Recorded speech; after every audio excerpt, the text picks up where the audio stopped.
Kader Arif, je suis militant socialiste du Sud-Ouest, député européen sortant, membre de la délégation socialiste française, membre du groupe du Parti socialiste européen. Voilà, et tête de liste pour les futures élections donc, du 7 juin prochain dans cette grande région Sud-Ouest. Voilà. Au moment où nous sommes en période de crise, au moment où il y a une multiplication de ces crises, crise financière, crise économique, crise alimentaire, quand on parle d'échelle globale, crise démocratique, il me semblait important que la famille progressiste, dans le sens le plus large possible, puisse se dire que c'était le moment pour elle de pouvoir exprimer quelle idée elle se faisait du changement qu'il y avait opéré. Parce qu'on ne peut pas accepter de continuer dans un monde qui fabrique de plus en plus de richesses, en même temps de plus en plus d'inégalités, de plus en plus d'injustices, et que ce n'est pas les conservateurs ou les néolibéraux qui depuis 30 ans nous imposent une politique de dérégulation, de déréglementation, de déstructuration des services publics qui vont changer le monde, quelles que soient ensuite les paroles des uns et des autres. Et là, je peux parler du président de la République française. Je veux dire, on maintient la loi TEPA qui aide les plus riches en France. Et après, on se dit le chantre d'un autre monde, quoi. Tout ça est quand même quelque chose auquel il ne faut pas croire.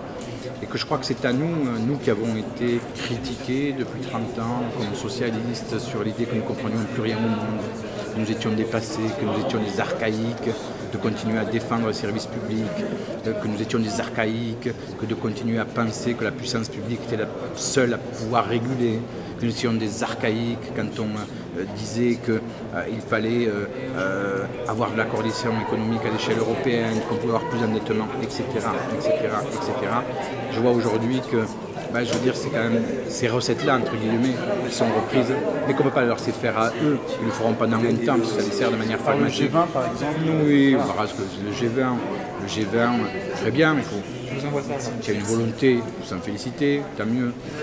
Moi, je serais plutôt prudent et vigilant, et je crois que ces femmes ou ces hommes qui dirigent la plupart de ces pays avec des politiques ultralibérales ne changeront pas du jour au lendemain. Donc je préfère avoir participé à un forum comme celui-là, parce que là, c'est des femmes et des hommes qui ont une autre conception du monde, qui le disent depuis longtemps, et qu'à partir de là, c'est peut-être le moment pour nous de ne plus subir la pression, de ne plus avoir honte des idées que nous défendons dans notre histoire, de porter ces valeurs qui sont les valeurs du socialisme avec fierté, pour avoir un monde plus juste, un monde plus équitable, un monde plus solidaire et un monde en paix. Voilà rapidement dit. Moi, je crois d'une part, je veux dire, avec la réalité qui est la mienne, pour ne pas parler d'expérience, parce que ça peut être mal perçu, mais en tout cas, on ne gagne pas une campagne électorale sans d'abord l'investissement des militants. Ça, et pour moi, la première priorité dans cette campagne, dans ma région, comme dans la région qui est la vôtre, celle de mes camarades auvergnats et dans la région centre, c'est un engagement d'abord des militants. Un engagement des militants parce que quand les militants ne s'engagent pas, les citoyens ne s'engagent pas, les sympathisants ne s'engagent pas. Donc, c'est une étape et c'est la plus importante.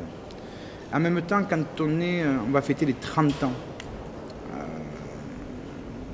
d'un Parlement européen où les citoyens ont la possibilité d'élire, chose unique au monde, un Parlement supranational, et que c'est en même temps l'élection qui a le plus fort taux d'abstention.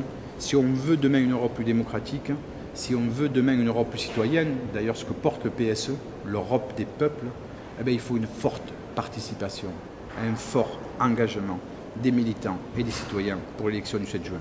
Un seul tour. Allez voter, et on pourra changer les choses ensemble.